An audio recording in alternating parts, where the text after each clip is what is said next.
My name's Stuart Archer Cohen, and I'm here to talk about my book, The Army of the Republic.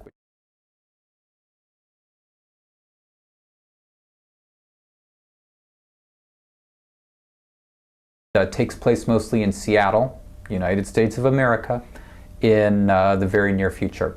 When I started working on The Army of the Republic, I was really interested in the revolutionary impulse and how things get out of control and how things get out of balance.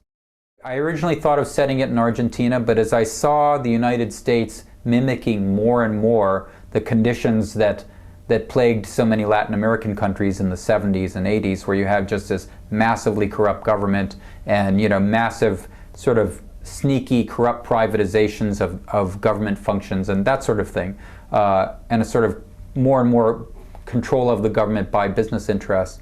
When I started to see that, I felt like, no, this book really has to be set in the United States. People look back at the American Revolution and they just kind of think of a bunch of guys in wigs and some barefoot soldiers in blue uniforms and guys on horses, and that's not what the revolution was. It was messy and it was ugly, and you only had 30% of the people who break away from England, and you had 30% of the people who were like, I'm a British citizen. These guys are ruffians. I don't want to break away from the king. And then you had another 40% in between who's just like, don't bother me, okay? So you have, I just want to do my business. I'm not interested in politics, and I don't want to be involved in this. And so you have the war of these two 30% on either side. One of the characters in this book is a man named James Sands. And what he is, he's a government crony. He's built by himself, from scratch, this huge corporation, multi-billion-dollar, multinational corporation that privatizes bankrupt municipal water supplies.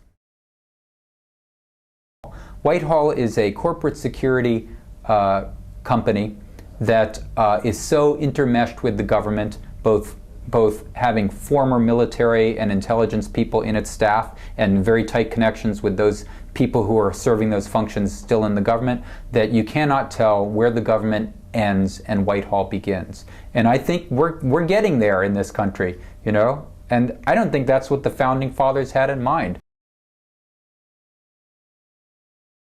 The Army of the Republic is, you have these kind of 20-something left-wing hacker, cracker, tree sitter, tree spiker guys, and they hook up with this right-wing guns and ammo ex-military guys that live on the outskirts of Seattle. And together they get together and form the Army of the Republic.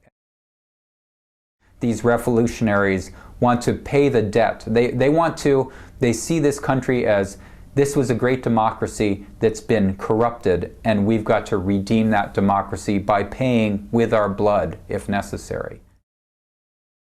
Another model that's prominent in the book, that's a huge part of the book, is these civil organizations, and their goal is to demoralize the government to the point where it loses its legitimacy and it sort of has no one left to defend it, and they have a very non-violent way of doing that.